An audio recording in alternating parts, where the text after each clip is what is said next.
آزاد ول India کا the head lines شو آپ دیکھ رہے ہیں. آپ کے ساتھ میں عادل خان آزاد. اگلے کچھ منٹ میں دنیا میں کیا بڑی خبریں پیش آئیں ان کی ہیڈ لائنز، سب سے بڑی ہیڈ لائنز آپ کے سامنے رکھنے جا رہا ہوں. ضرور دیکھیے گا آخر تک. کعبہ شریف کی بات ہوگی، سعودی عرب جارڈن کی بات ہوگی حماس کی سیز فائر ڈیل کی، جس سے ایک نیا پیچ لے کر آیا ہے اسرائیل مکرنے کے لیے. لیکن بات یہ بھی ہوگی کس طریقے سے غزہ میں لوگوں کو پہلے ڈیٹین کیا جا رہا ہے، قید میں رکھا جا رہا ہے، پھر انہیں مار دیا جا رہا ہے. یہ خبر سامنے آئی جو ہلا دینے والی ہے. آزاد کرتے ہی ان پر بم برساتیے. حزب اللہ کی بھی انہوں نے لگاتار حملے بڑھائے ہیں. یمن کے حوثیز سب سے بڑی ملٹری ڈرل کر رہے ہیں، اس کی بھی خبر ہوگی. خبر یہ بھی ہوگی کہ ایران میں کیا ہو رہا ہے. ذرا بنے رہیے گا آخر. اس کے علاوہ بڑی خبریں ہیں. سب سے پہلے آپ کو مکہ شریف لیے چلتے ہیں. کسوہ چینج ہوا ہے کعبے کے اوپر. جنہیں نہیں پتا ہے بتا دوں، کیونکہ بہت سے نان مسلم ہمارے ویورز بھائی بھی ہیں. کسوہ جو ہوتا ہے کعبے شریف کے اوپر جو پڑا ہوا کپڑا ہوتا ہے نا کالا، اسے کسوہ کہتے ہیں. وہ چینج ہوا ہے اور کم سے کم اسے چینج کرنے میں 200 ٹیکنیشینز اور کرافٹ مین کی ضرورت پڑی ہے. اور یہ عرب نیوز نے ہی خبر دی ہے آج 7 جولائی کو. اور کسوہ بڑا خوبصورت، مجھے تو بڑا شرف حاصل ہوا 5 بار عمرہ کرنے کا. اور ایک بار تو حج کے مہینے میں تو کسوہ لوٹا بھی جاتا ہے. اس کو بھی ایک طریقے سے احرام جیسا اس کی جو ہے پہنا دیا جاتا ہے حج کے موقع پر. خیر، اور لوٹا جاتا ہے تو اندر سے وائٹ کپڑا نکلتا ہے. دا کسوہ ویز 1000، اور میں غلطی کر رہا ہوں تو بھائی میرے درست کر دیں گے، کوئی ایسا مسئلہ نہیں ہے. کسوہ کا وزن 1350 کلو ہے. اتنا تگڑا کپڑا ہے. سونے کی اس پر زری کاری ہوتی ہے اور 1350 کلو کا ہے اور 14 میٹر اونچا ہے. 4 الگ الگ ٹکڑوں میں ہوتا ہے. چاروں دیواروں پر باندھا جاتا ہے. 200 ٹیکنیشینز نے اسے جو ہے وہ اوپر چڑھایا ہے. 1446ویں ہجری چل رہی ہے اور یہ اس کا کسوہ ہے. فی الحال بڑھتے آگے. جارڈن اور سعودی عرب نے بڑی مدد گرائی ہے. 30 ٹن فوڈ ایئر ڈراپ کیا ہے غزہ کے اندر. KS ریلیف اور جارڈنز چیریٹی گروپ JHCO نے جارڈن ایئر فورس کے ذریعے یہ تمام کھانے کے پیکٹ گرائے ہیں غزہ میں. اور یہ سعودی کی طرف سے کہا گیا ہے کہ یہ کھانا ریڈی ٹو ایٹ ہے. اسے گرم کرنے کی بالکل بھی ضرورت نہیں ہے، بس ڈبہ کھولیں اور کھا لیں تاکہ آپ کو آگ جلانے کے لیے بھٹکنا نہ پڑے. سعودی عربیہ کے اور جارڈن کے اس ایئر ڈراپ کے بارے میں بھی عرب نیوز میں خبر ہے. چلیے ہم آپ کو لے چلتے ہیں آگے. وہ جو سیز فائر کی خبر 1-2 دن سے، اس میں ایک پیج کیا آیا ہے. المیادین کی خبر دیکھیں، انہوں نے ایکزیوس کے حوالے سے چھاپی. پہلے آپ ایکزیوس کی ہیڈ لائن دیکھ لیں. ایکزیوس جو ہے ایک بہت بڑی ویب سائٹ ہے سر دنیا کی، اور انہوں نے ابھی کچھ گھنٹے پہلے یہ خبر دی کہ Gaza hostage ceasefire deal talks hinge on Hamas demand for written commitments. Hamas نے دراصل ایک ریٹن کمٹمنٹ مانگا ہے. اسرائیل سے کہا ہے کہ جو شرطیں ہیں ہمارے اور تمہارے بیچ، جو ڈیمانڈ ہماری ہیں، جس پر تم اگری ہو، تمہاری بات پر ہم اگری، اس کو لکھ کے دو پیپر پہ. پڑھے لکھے تو تم ہو، والد نے پڑھایا ہوگا، نتن یاہو سے کہا تو لکھ کے دو. اس پر اسرائیل کی سٹیمپ ہونی چاہیے. لیکن یہیں پر بات پھنس گئی. اب اسے ایزی بھاشا میں سمجھنا ہو تو لیبنان کی ویب سائٹ المیادین پر سمجھیے. Israel will not accept Hamas request for written commitment. Israel اس لکھت میں جو مانگا ہے پرچہ، روانہ مانگا ہے حماس نے کہ لکھ کے دو، اسے کبھی قبول نہیں کرے گا، منظور نہیں کرے گا.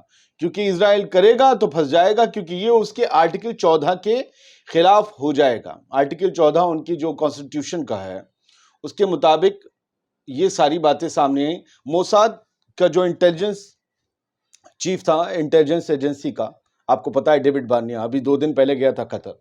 ڈیوڈ بارنیا نے اسرائیل کہ اس آرٹیکل کے بارے میں تمام میڈیٹرز کو یہ بتا دیا ہے کہ حماس کی اس ریکویسٹ کو ماننا ناممکن ہے اور ہم انہیں کوئی بھی کمٹمنٹ ریٹرن میں نہیں دے سکتے سیز فائر کے ریگارڈنگ، اسپیشلی سیز فائر کے فیز 2، یا یوں کہیں کہ ملٹری پاز کے فیز 2 کے بارے میں. فیز 1 میں تو انہیں اپنے ہوسٹیج نکالنے ہیں، وہاں انگلی کر نہیں رہے ہیں. فیز 2 کو لے کر کہہ رہے ہیں، جس کے بعد پوری طریقے سے غزہ سے پوری طریقے سے باہر ہو جانی ہے اسرائیلی فورس. وہاں پر وہ نہیں دے رہے ہیں کیوں؟ ان کا قبضہ گریٹر اسرائیل کا، ان کا پلان جو ہے قبضہ کر لیا ہے.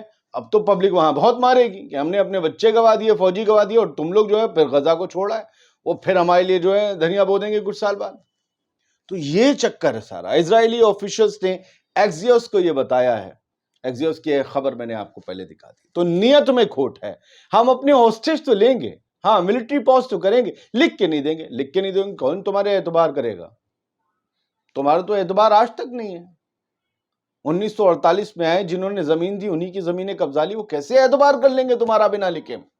لکھو گے تو پھنسو گے, لکھ کے دیں گے نہیں کیونکہ پھنسنا نہیں ہے. الجزیرہ کی ایک خبر ہے, اسرائیل نے یونائٹڈ نیشنز کے ایک اسکول کو غزہ میں ٹارگٹ کیا ہے, اور اس اسکول میں شیلٹر لیے ہوئے 16 لوگ جاں بحق ہو گئے ہیں, شہید ہو گئے ہیں. ذرا سوچئے اسکول میں کون ہوتا ہے؟ حالانکہ اسکول کھلے نہیں ہیں, بچے پڑھتے ہیں ویسے, لیکن یہاں بھی بچے تھے, فیملیز تھیں. میں نے ان کے بے جان جسم دیکھے, میری آنکھیں نم ہو. میں تو 9 مہینے سے یہ دیکھ دیکھ کے دماغ خراب ہو گیا, راتوں کو نیند نہیں آتی. 16 لوگ ایک ہی جگہ پر مار دیے گئے, پورے غزہ میں نہیں, اسکول پر بم. مجھے لگتا ہے کہ شیلٹر ہاؤس پر, پناہ گزینوں پر فوجیں بم نہیں برساتی, آتنکوادی بم برساتے ہیں. پناہ گزین ہے, کتنی مذمت ہو چکی ہے, اس سے پہلے بھی آئی ڈی ایف کی, اس کے باوجود یہ باز نہیں آتے.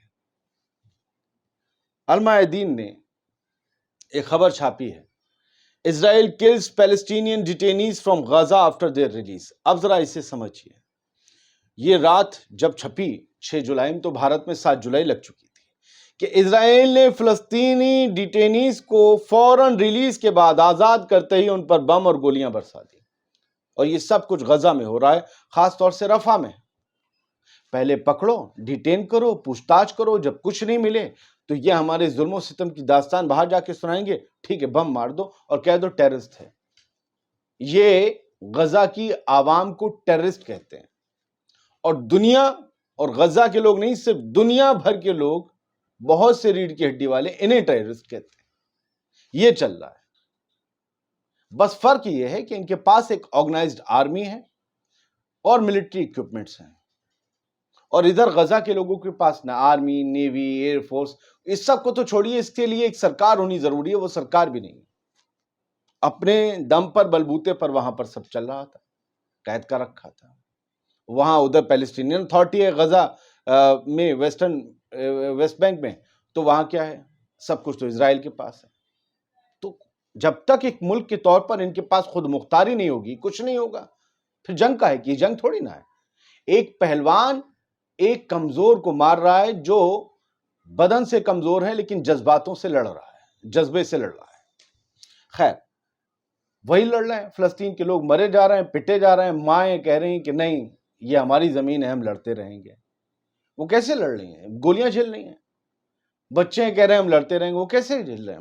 بھوک سے مر رہے ہیں, لیکن وہ بھوک سے بھی لڑ رہے ہیں. اسرائیل kills Palestinian detainees Gaza after their release. آزاد کرتے ہی انہیں مار دیا. اسرائیل میں بینجامن نتن یاہو کے خلاف زبردست غصہ ہے, اور کہا جا رہا ہے کہ الیکشنز فوراً کروائیں اور ہوسٹیج ڈیل کو فوراً جو ہے انجام تک پہنچائیں. یہاں جو لوگ نتن یاہو اور ان کی حکومت کے خلاف پروٹیسٹ کر رہے تھے تیل اویو میں, وہ ان کے ہاتھ میں جو بینرز پوسٹرز تھے ان پر بڑی عجیب چیز لکھی تھی, all eyes on Netanyahu, all eyes on Netanyahu. سمجھے, جیسے آیا تھا آل آئیز آن رافع, تو دنیا بھر کی نگاہیں نتن یاہو پر ہیں. Hostage rescued from غازہ, heart field پلی. یہ ایک اور بڑی خبر ہے ٹائمز آف اسرائیل میں, جس ہوسٹیج کو بچایا گیا تھا اسرائیل کی طرف سے, یا جس کو ہوسٹیج ڈیل میں حماس نے چھوڑ دیا تھا, ان میں سے ایک ہوسٹیج نے یہ اپیل کی ہے لکھ کر سرکار سے اسرائیل کی کہ بھیا آپ ہوسٹیج ڈیل کر لیجئے, جیسے میری ماں نے مجھے واپس پا لیا, میں چاہتا ہوں حماس کی قید میں جتنے بھی ہوسٹیجز ہیں ان کی بھی مائیں ان کو اپنے گلے سے لگائیں. اب 9 مہینے ہو چکے ہیں اس جنگ کے, یہ جنگ جیتی نہیں گئی ہے, اس جنگ کا کوئی معنی نہیں.